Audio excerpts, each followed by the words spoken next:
नमस्कार दोस्तों, आपका स्वागत है यूपीपीएससी बेस्ट ऑनलाइन कोचिंग के इस यूट्यूब चैनल पर। दोस्तों, आज की इस क्लास में हम लोग इतिहास के एक महत्वपूर्ण बिंदु गवर्नर जनरल की चर्चा करेंगे। यह क्लास सभी प्रकार के प्रतियोगी परीक्षाओं के लिए समान रूप से उपयोगी है। तो चलिए दोस्तों, हम लोग समझते हैं कि गवर्नर जनरल का पद कहाँ से सृजित किया गया या ये पद क्यों बनाया गया।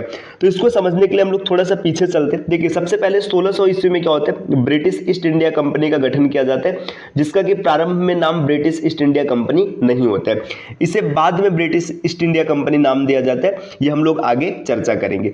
अब ये कंपनी जब गठित होती है तो इसे 15 वर्षों के व्यापार का एकाधिकार प्राप्त होता है महारानी एलिजाबेथ के द्वारा। ये कंपनी भारत में व्यापार करने के लिए आती है। अब जब शुरू में कंपनी आती है तो इसके साथ अन्य यूरोपीय कंपनियां भी भारत में व्यापार कर रही होती है, लेकिन ब्रिटिशर्स कुछ ऐसी रणनीति अपनाते हैं जिसके तहत धीरे धीरे ये अन्य यूरोपीय कंपनियों को भारत के मैदान से बाहर कर देते हैं और भारत की जो क्षेत्रीय शक्तियां होती है उनसे भी युद्ध करके उन्हें परास्त करते और भारत की राजनीति में अपना वर्चस्व स्थापित करते हैं। अब भारत की राजनीति में इनका जो प्रमुख वर्चस्व स्थापित होता है 1757 में प्लासी का युद्ध होता है। इसके बाद 1764 में बक्सर का युद्ध होता है। 1764 में बक्सर के युद्ध के पश्चात इन्हें बंगाल की पूर्णतः दीवानी प्राप्त हो जाती है।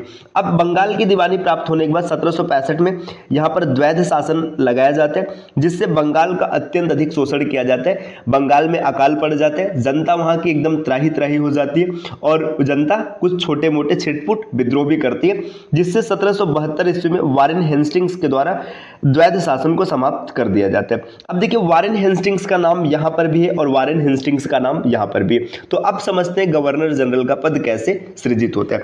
देखिए, जब जनता विद्रोह कर देती है तो यहां पर क्या होता है कि ब्रिटिश संसद के द्वारा एक रेगुलेटिंग एक्ट पारित किया जाता है। रेगुलेटिंग एक्ट पारित किया जाता है 1773 में। रेगुलेटिंग एक्ट का तात्पर्य यह था कि जितनी भी गलत चीजें की जा रही हैं कंपनी के द्वारा उन्हें यहां से हटाया जाएगा और अब एक उचित तरीके से शासन किया जाएगा।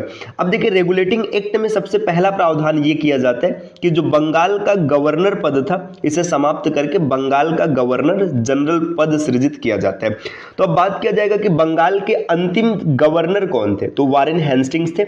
अब अंतिम गवर्नर वारेन हेस्टिंग्स थे तो यहीं से जो प्रथम गवर्नर जनरल है ये भी कौन है, वारेन हेस्टिंग। तो ये चीज याद रखिएगा कि बंगाल के प्रथम गवर्नर जनरल वारेन हेस्टिंग्स है। इनका कार्यकाल होता है 1773 से लेकर 1785 तक, अर्थात 73 से 85 तक जितनी भी घटनाएं होंगी प्रमुख सब वारेन हेस्टिंग्स के कार्यकाल में मानी जाएंगी। अब यहां पर देखिए, 1773 का रेगुलेटिंग एक्ट ये वारेन हेस्टिंग्स के काल में माना जाएगा। 1781 का अधिनियम, इस अधिनियम के द्वारा गवर्नर जनरल तथा उनकी काउंसिल एवं कलकत्ता उच्च न्यायालय के मध्य शक्तियों का कार्यक्षेत्र स्पष्ट रूप से विभाजित कर दिया गया। देखिए, 1781 का अधिनियम क्या है इसको हम लोग विस्तार से आगे चर्चा करेंगे। अभी आज की क्लास में हम लोग सिर्फ गवर्नर जनरल के बारे में समझने का प्रयास करेंगे। इसके बाद देखिए क्या होता है, वारेन हेस्टिंग्स के कार्यकाल में ही 1784 का पिट्स इंडिया एक्ट पारित किया जाता है। 1774 का रोहिला युद्ध होता है। 1775 से 82 तक प्रथम मराठा युद्ध होता है। प्रथम मराठा युद्ध कहने का तात्पर्य आंग्ल मराठा युद्ध लड़ा जाता है। तथा 1782 में सालबाई की संधि भी वारेन हेस्टिंग्स के कार्यकाल में होती है। 1780 से 84 तक द्वितीय मैसूर युद्ध लड़ा जाता है। आपने पीछे द्वितीय मैसूर युद्ध पढ़ा भी है, जिसकी संधि 1784 में जिसकी समाप्ति 1784 में मंगलोर के संधि के तहत होती है। तथा इस युद्ध में हैदर अली की मृत्यु भी होती है। बनारस के राजा चैत सिंह के साथ विवादास्पद संबंध, नंद कुमार को फांसी, अवध की बेगमों से ज्यादती, इनके कारण हेस्टिंग्स पर इंग्लैंड वापस लौटने पर महाभियोग का मुकदमा चलाया गया। देखिए, महाभियोग का मुकदमा इनके ऊपर 1788 में स्टार्ट होता है और ये लगभग 94 तक चलता है, अगर मैं सही हूं तब। देखिए, अब इसके बाद क्या होता है, एशियाटिक सोसाइटी ऑफ बंगाल 1784 में इसकी भी नींव पड़ती है वारेन हेस्टिंग्स के कार्यकाल में। रेगुलेटिंग एक्ट 1773 के तहत ब्रिटिश संसद के द्वारा बंगाल में पहली बार कॉलेजिस्ट सरकार की व्यवस्था की गई। इस सरकार में एक अध्यक्ष तथा 4 सदस्यों का प्रावधान किया गया। देखिए, पहली बार भारत में क्या हो रहा है कि कंपनी को नियंत्रित करने के लिए ब्रिटिश संसद ने कोई नियम बनाया है। और इसके जो अध्यक्ष है, अध्यक्ष को गवर्नर जनरल का पद नाम दिया गया। वारेन हेस्टिंग्स को 1774 ईस्वी में बंगाल का प्रथम गवर्नर जनरल नियुक्त किया गया। इसके बारे में हम लोगों ने पहले भी पढ़ रखा है, मतलब पीछे भी देखा था कि बंगाल का प्रथम गवर्नर जनरल वारेन हेस्टिंग्स को बनाया बनाया जाता है। अगर यहां से पूछा जाएगा कि बंगाल का अंतिम गवर्नर कौन है, तो भी वारेन हेस्टिंग्स ही माने जाएंगे। चलिए और आगे बढ़ते, देखिए सुरक्षा प्रकोष्ठ या घेरे की नीति वारेन हेस्टिंग्स तथा लॉर्ड वेलेस्ली से संबंधित है। तो याद रखिएगा सुरक्षा प्रकोष्ठ या घेरे की नीति किसने दिया था, वारेन हेस्टिंग्स तथा लॉर्ड वेलेस्ली ने। वारेन हेस्टिंग्स के अन्यायपूर्ण तथा निरंकुश कार्यों के कारण उन पर महाभियोग का मुकदमा चलाया गया, जो 1788 से लेकर के 1795 तक चला था। माफ कीजिएगा, पीछे मैंने 94 बोला था, यहाँ पर 95 दिया गया। तो देखिए ये वारेन हेस्टिंग्स का कार्यकाल रहा 1773 से लेकर 1785 तक। यहाँ जो प्रमुख कार्य किए गए थे इसके बारे में हम लोगों ने समझ लिया। अब इसके बाद क्या, वारेन हेस्टिंग्स के बाद जो अगला बंगाल का गवर्नर जनरल आता है वो आता है लॉर्ड कॉर्नवालिस। इनका कार्यकाल होता है 1786 से लेकर 1793 तक। अब इनके कार्यकाल में प्रमुख घटनाएं क्या होती है, तृतीय मैसूर युद्ध। तृतीय मैसूर युद्ध का मतलब है तृतीय आंग्ल मैसूर युद्ध। अब तृतीय आंग्ल मैसूर युद्ध देखिए इसमें श्रीरंगपट्टनम की संधि के तहत समाप्त होता है 1792 में। यहां पर मैसूर को काफी ज्यादा नुकसान होता है, उनके ऊपर करोड़ों रुपए का जुर्माना लगाया जाता है, आधा मैसूर का क्षेत्र ले लिया जाता है। इसके बाद देखिए कॉर्नवालिस कोड का निर्माण 1793 में, जिसमें अनेक न्यायिक सुधारों का उल्लेख किया गया था।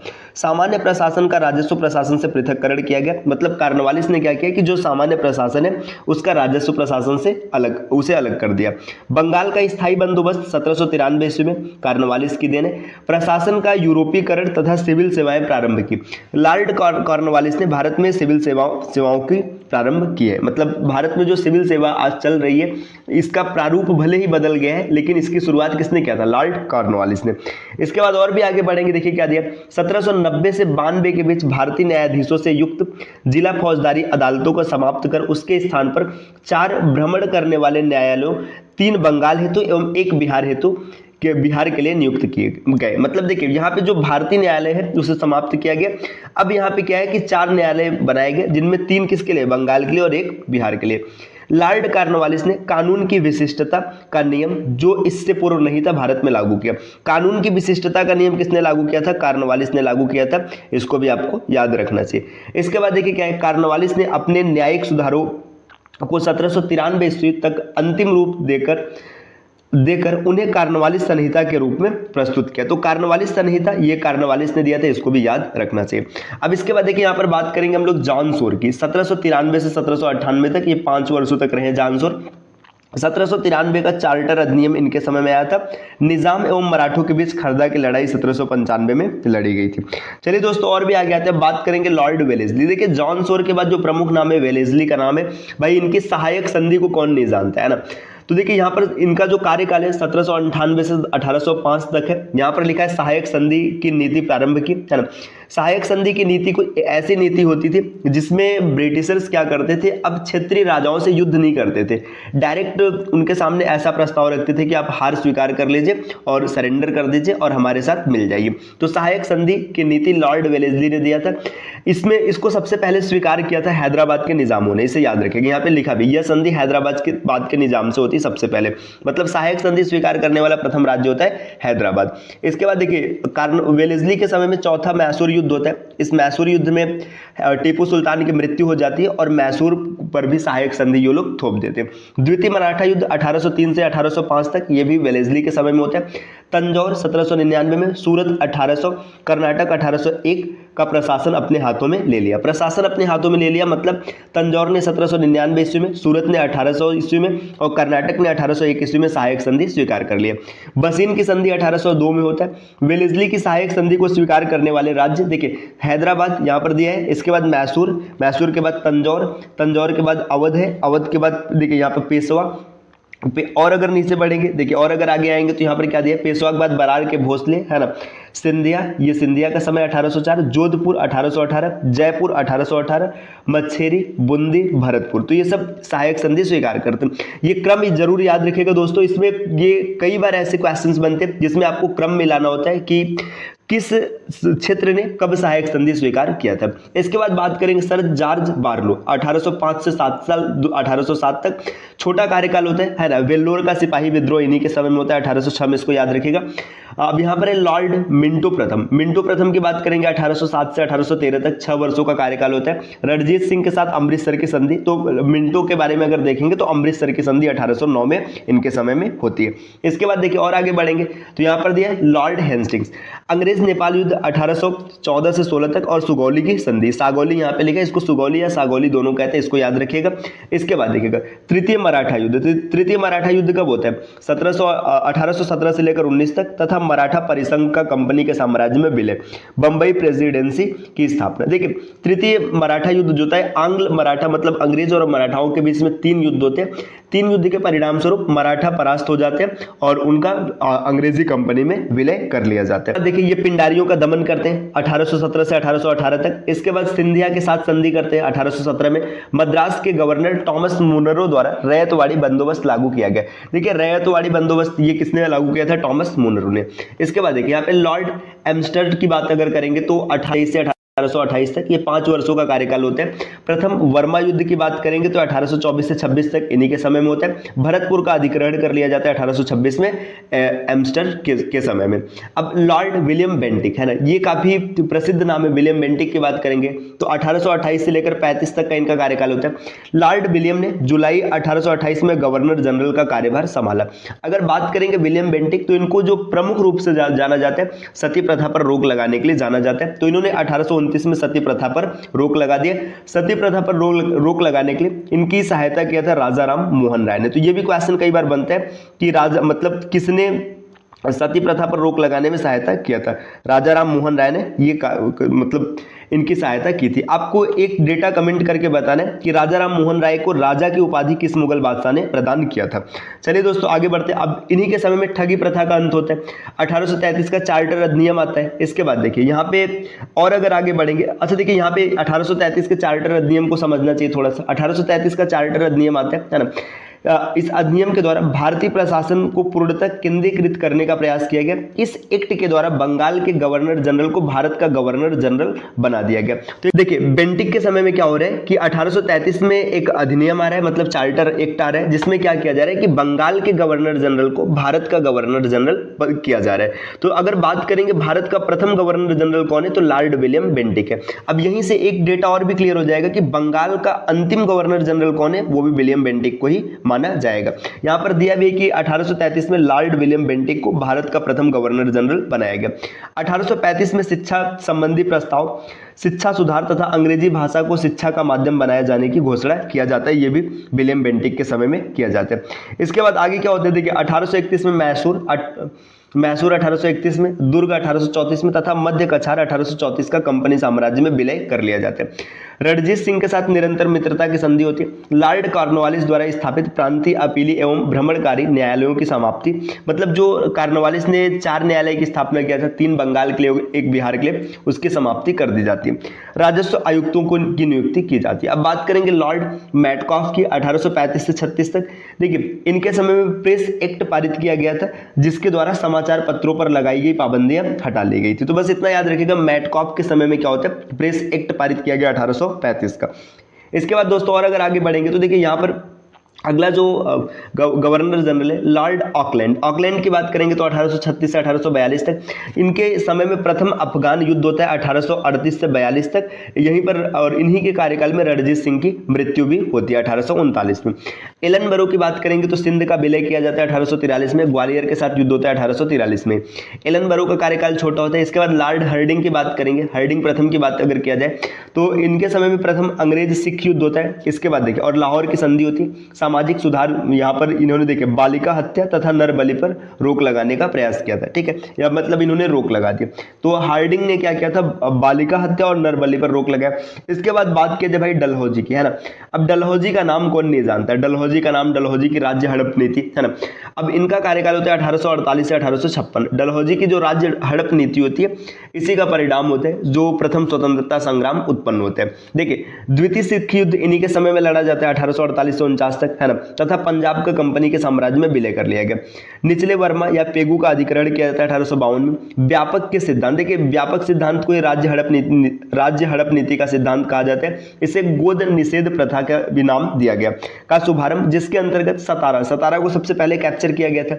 इसके बाद जैतपुर एवं संबलपुर को कैप्चर किया गया 1849 में, उदयपुर को 1852 में, झांसी 1853, नागपुर 1854 तथा अवध, देखिए अवध को जो 1856 में अपने अंडर लिया जाता है कंपनी के अंदर, तो ये यहाँ पर कुशासन का आरोप लगाया जाता है, लिया जाता है। अब इसके बाद देखिएगा उड की शिक्षा संबंधी डिस्पैच 1854 तथा स्थानीय भाषा के स्कूलों तथा सरकारी कॉलेजों की स्थापना, ये सब इसके समय में होते हैं।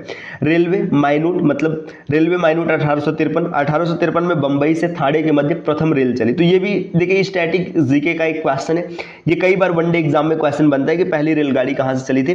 तो 1853 में बंबई से थाने के मध्य चली थी, किसके समय में, डलहौजी के समय में। इसके बाद दूसरी रेलगाड़ी 1854 में कलकत्ता से रानीगंज के मध्य चली थी, ये भी क्वेश्चन आपको याद रखना चाहिए। इसके बाद देखिए टेलीग्राफ की मतलब टेलीग्राफ को भी ये सुधारता है यहाँ पर डलहौजी, है ना। यहाँ पर ये डेटा इन सब में दिया गया, आप इसको पढ़ लीजिएगा। गंगा नहर को खोलने की घोषणा की गई 1854 में। प्रत्येक प्रांत में लोक निर्माण विभाग की स्थापना की गई। विधवा पुनर्विवाह अधिनियम 1856 पारित किया गया। इसके बाद बात करेंगे लॉर्ड कैनिंग। लॉर्ड कैनिंग की अगर बात किया जाए तो 1857, देखिए 56-57, 1857 में कलकत्ता, मद्रास एवं बंबई में तीन नए विश्वविद्यालयों की स्थापना होती है और 1857 का क्या हो जाता है, विद्रोह। बात करेंगे वायसराय पद की, तो सबसे पहले ये समझते हैं कि वायसराय पद का सृजन कहाँ से होता है और कैसे होते हैं। बात है 1857 की। 1857 के समय तक या इस समय से पहले भारत में जो ब्रिटिश का प्रतिनिधित्व कार्य कर रहा था वह प्रमुख पद था भारत का गवर्नर जनरल। 1857 में भारत का गवर्नर जनरल होता है लॉर्ड कैनिंग और यहां पर हो जाता है प्रथम स्वतंत्रता संग्राम, जिसे कि सैनिक विद्रोह के नाम से भी जाना जाता है। प्रथम स्वतंत्रता संग्राम के बाद क्या होता है, भारत की जनता एकदम पूरी तरीके से ब्रिटिशर्स के खिलाफ हो जाती है। फिर यहां पर ब्रिटिश संसद को प्रत्यक्ष रूप से हस्तक्षेप करना पड़ता है और वो एक नियम पारित करती है जिसमें ये कहा जाता है कि अब भारत की जनता पर विशेष ध्यान दिया जाएगा, उनको इस प्रकार से संतुष्ट किया जाता है और जो भारत का गवर्नर जनरल पद होता है उसे समाप्त करके वायसराय पद का सृजन किया जाता है। तो वायसराय पद कहां से है आपको समझ में आ गया। 1857 की क्रांति होती है, इसके बाद ब्रिटिश संसद के द्वारा गवर्नर जनरल पद को समाप्त करके वायसराय पद का सृजन किया जाता है। तो भारत में भारत का अंतिम गवर्नर जनरल लॉर्ड कैनिंग है और भारत के प्रथम वायसराय भी लॉर्ड कैनिंग ही है। तो वायसराय के तौर पर इनका कार्यकाल होता है 1858 से 1862 तक। अब देखते हैं इनके कार्यकाल में प्रमुख घटनाएं कौन कौन सी होती है। 1858 में भारत सरकार अधिनियम द्वारा कंपनी के शासन की समाप्ति, देखिए भारत सरकार अधिनियम आता है 1858 का, यहां से कंपनी के शासन की समाप्ति होती है तथा शासन का प्रत्यक्ष नियंत्रण ब्रिटिश ताज के हाथ में होता है। मतलब देखिए अब यहां से जो ब्रिटिशर्स हैं ये प्रत्यक्ष रूप से शासन करेंगे, इससे पहले अप्रत्यक्ष रूप से शासन था उनका। यूरोपीय सेना द्वारा श्वेत विद्रोह 1859 में होता है लॉर्ड कैनिंग के कार्यकाल में। भारतीय परिषद अधिनियम 1861 की स्थापना इनके समय में होती है। स्थापना कहने का मतलब इसे पारित किया जाता है। चलिए और आगे बढ़ेंगे। देखिए लॉर्ड एल्गिन प्रथम की अगर बात करेंगे तो इनका कार्यकाल छोटा से 1862 से 63, इनके समय में होता है बहावी आंदोलन। अब बहावी आंदोलन क्या है, जब हम लोग धर्म सुधार आंदोलन की बात करेंगे तो वहां पर विस्तार से बहावी आंदोलन को समझेंगे। लॉर्ड जॉन लॉरेंस 1864 से 69 तक इनका कार्यकाल होता है। इनके कार्यकाल में भूटान युद्ध होता है 1865 में। कलकत्ता, बंबई एवं मद्रास में हाईकोर्ट की स्थापना ये भी 1865 में किया जाता है। अब आगे हम लोग देखेंगे जो अगले वायसराय लॉर्ड मेयो, इनका कार्यकाल है 1869 से 1872। देखिए कार्यकाल समय के हिसाब से कम है, 3 वर्ष का है, लेकिन इनके समय में काफी ज्यादा कार्य हुए हैं जो कि आप यहां पर देख सकते हैं।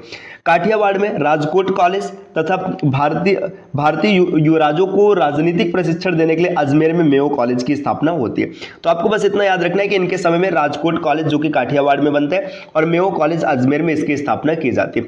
भारतीय सांख्यिकी सर्वेक्षण की स्थापना किया जाता है लॉर्ड मेयो के कार्यकाल में। कृषि एवं वाणिज्य विभाग की स्थापना की जाती है।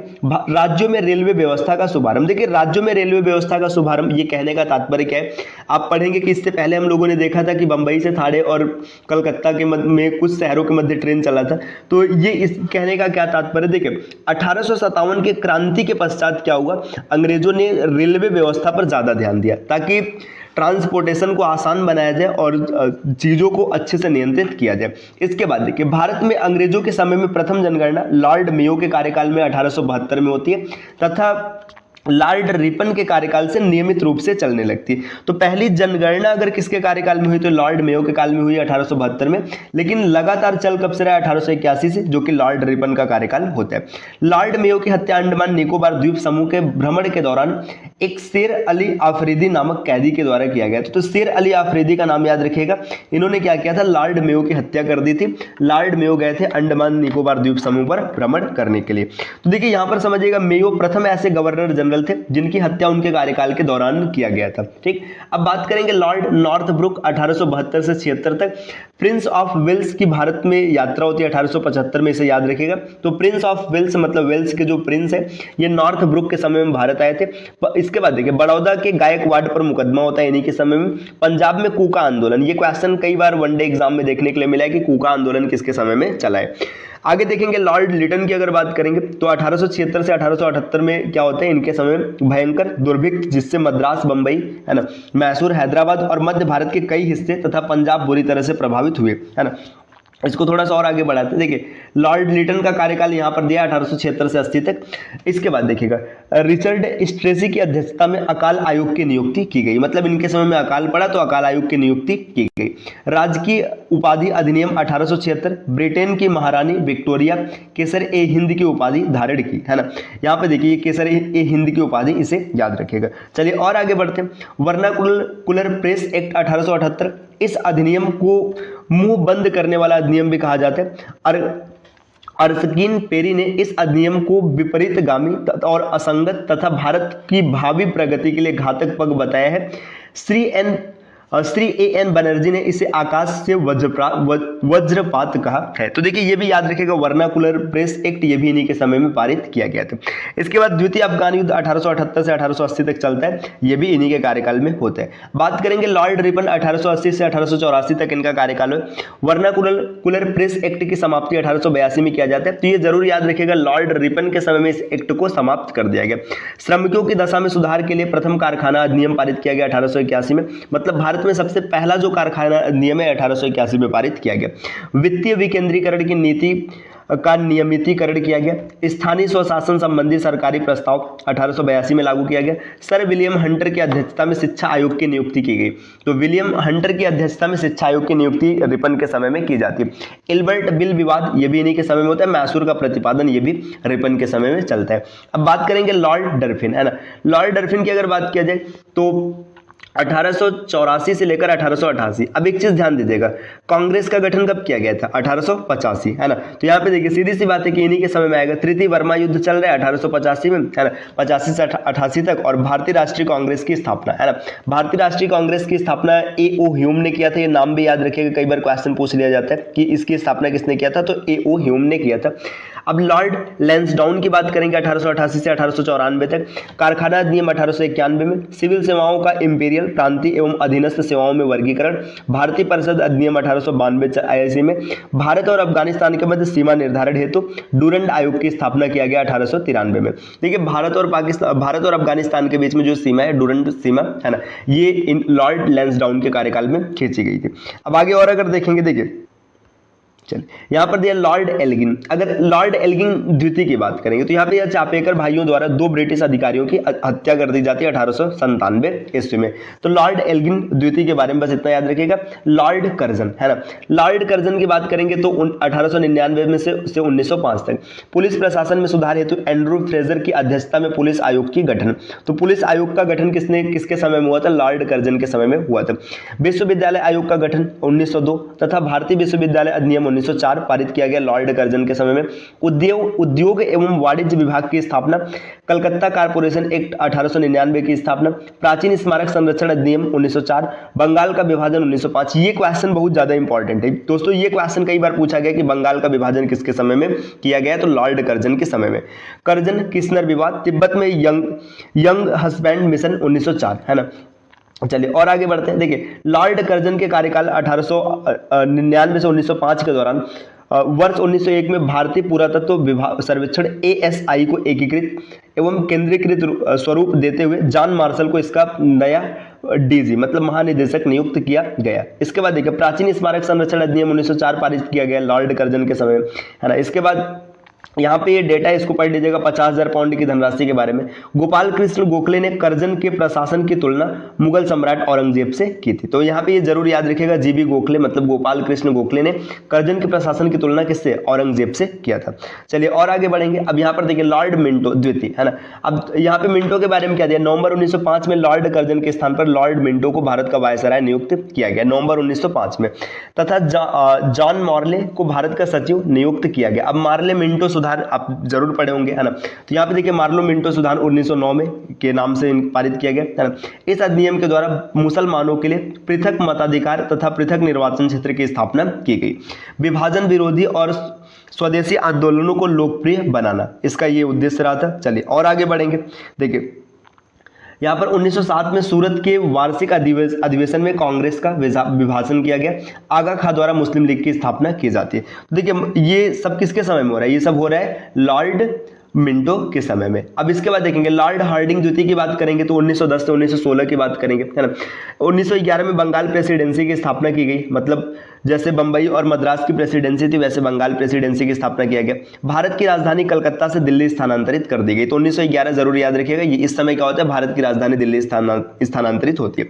1911 में मदन मोहन मालवीय द्वारा हिंदू महासभा की स्थापना की जाती है 1915 में। इसके बाद सम्राट जॉर्ज पंचम की भारत यात्रा के उपलक्ष्य में दिल्ली दरबार का आयोजन 1911 में। इसी दरबार में बंगाल विभाजन को रद्द कर दिया गया था। तो जॉर्ज पंचम ये मतलब भारत आए थे किसके समय में, लॉर्ड हार्डिंग द्वितीय के समय में। अब और आगे बढ़ेंगे, चेम्सफोर्ड की बात करेंगे 1916 से 21 तक। देखिए तिलक एवं एनी बेसेंट द्वारा अलग अलग होम रूल लीग की स्थापना की। कांग्रेस का लखनऊ अधिवेशन 1916 में होता है चेम्सफोर्ड के समय में। कांग्रेस एवं मुस्लिम लीग के मध्य लखनऊ समझौता होता है 1916 में। गांधी जी की दक्षिण अफ्रीका से स्वदेश वापसी के उपरांत साबरमती आश्रम की स्थापना। देखिए गांधी जी जब दक्षिण अफ्रीका से वापस आ गए थे तो इन्होंने साबरमती आश्रम की स्थापना किया था, कब, 1916 में। खेड़ा सत्याग्रह 1918, अहमदाबाद में सत्याग्रह 1918, मॉन्टेग्यू की घोषणा 1917 है ना, भारत सरकार अधिनियम 1919, रॉलेट एक्ट 1919, जलियांवाला बाग हत्याकांड 1919 है ना। चेम्सफोर्ड के समय में काफी ज्यादा ऐसी घटनाएं हुई जो कि पेपर के दृष्टिकोण से बहुत ज्यादा इंपॉर्टेंट है। आगे देखेंगे असहयोग एवं खिलाफत आंदोलन प्रारंभ होता है। पूना में महिला विश्वविद्यालय की स्थापना 1916 में तथा शिक्षा व्यवस्था में सुधार के लिए सैडलर कमीशन की नियुक्ति होती है। बाल गंगाधर तिलक की मृत्यु हो जाती है 1 अगस्त 1920 में, ये भी चेम्सफोर्ड के समय में हुआ है। इसके बाद देखिए एसपी सिन्हा की बिहार के गवर्नर के पद पर नियुक्ति, गवर्नर बनने वाले प्रथम भारतीय। तो इसको जरूर याद रखिएगा, एसपी सिन्हा का नाम, ठीक, गवर्नर बनने वाले पहले भारतीय होते हैं। अब बात करेंगे नेक्स्ट लॉर्ड रीडिंग की, है ना। इनका कार्यकाल 1921 से 1926 तक होता है। तो लॉर्ड रीडिंग के समय में प्रमुख घटनाएं कौन कौन सी होती है, देखिए चौरी चौरा की घटना होती है 1922 में, है ना, इसको जरूर याद रखिएगा। ये देखिए समय इसलिए याद रखना है ना कि कई बार इसको काल क्रम में सेट करने के लिए दे दिया, मतलब आपको एक ऑर्डर में लगाना होता है, जिसके परिणाम स्वरूप गांधी जी ने असहयोग आंदोलन वापस ले लिया। इसके बाद केरल में मोपला विद्रोह होता है 1921 में। 1910 में प्रेस एक्ट तथा 1919 में रॉलेट एक्ट की वापसी हो जाती है। फौजदारी कानून संशोधन अधिनियम तथा कपास पर उत्पाद शुल्क की समाप्ति हो जाती है। मुल्तान, अमृतसर, दिल्ली, अलीगढ़ एवं कलकत्ता में भीषण सांप्रदायिक दंगे होते हैं लॉर्ड रीडिंग के समय में। काकोरी ट्रेन डकैती, है ना, इसे कौन नहीं जानता है भाई, है ना। स्वामी श्रद्धानंद की हत्या 1926 में। इसके बाद और अगर आगे बढ़ेंगे तो CR दास तथा मोतीलाल नेहरू द्वारा स्वराज पार्टी की स्थापना। तो स्वराज पार्टी की स्थापना ये भी कई बार पूछा जाता है, जरूर याद रखिएगा। 1923 में ICS की परीक्षा क्रमशः दिल्ली एवं लंदन में कराने का निर्णय। अकाली आंदोलन द्वारा एवं गुरु द्वारा एक्ट, तो ये भी जरूर याद रखिएगा। अब हम लोग और आगे बढ़ेंगे लॉर्ड इरविन की बात करेंगे। तो लॉर्ड इरविन का कार्यकाल होता है 1926 से 1931 तक।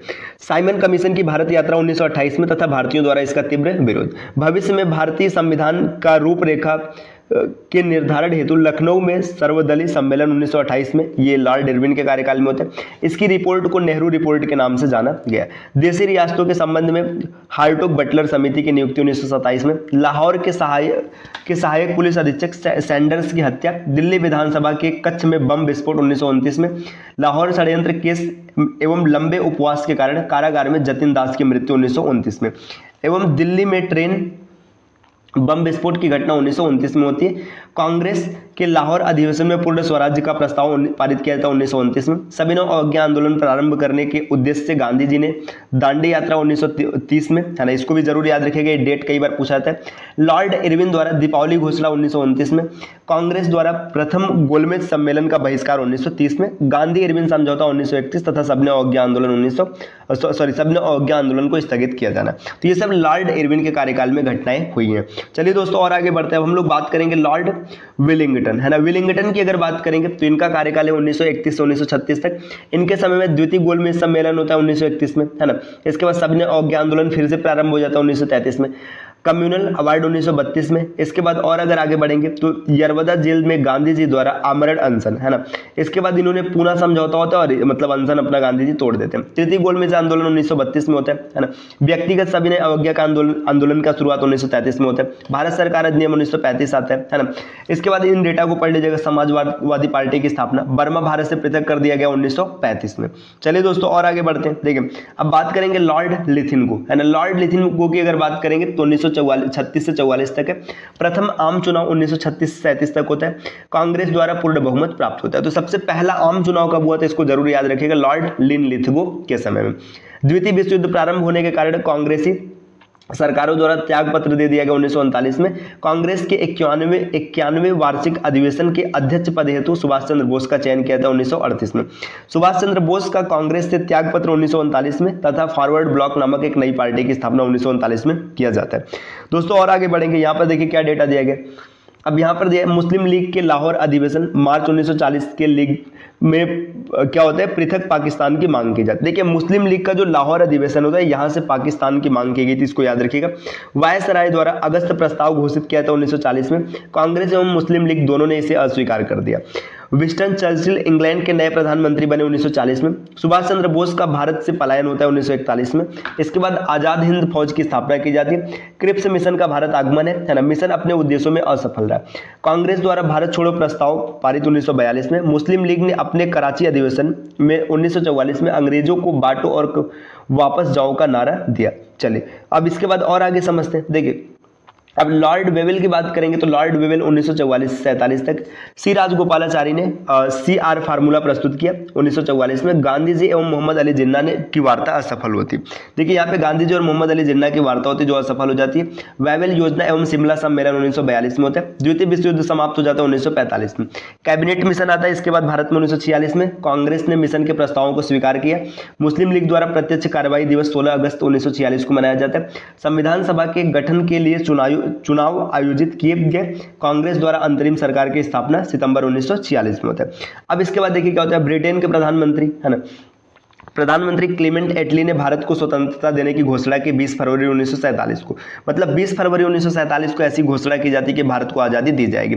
लॉर्ड माउंटबेटन की बात करेंगे तो 1947 से 48 तक। देखिए 3 जून यहाँ पे 3 जून योजना की घोषणा होती है। ब्रिटेन के हाउस ऑफ कॉमन्स में भारत स्वतंत्रता अधिनियम प्रस्तुत एवं पारित किया जाता है। पंजाब एवं बंगाल के विभाजन हेतु रेडक्लिफ आयोग का गठन, है ना। रेडक्लिफ लाइन जो खींची गई उसकी बात किया जा रहा है। अब इसके बाद क्या होता है, भारत को पूर्ण स्वतंत्रता एवं भारत का विभाजन, पाकिस्तान नामक नए राष्ट्र की स्थापना होती है। तो ये माउंटबेटन के समय में हुआ था।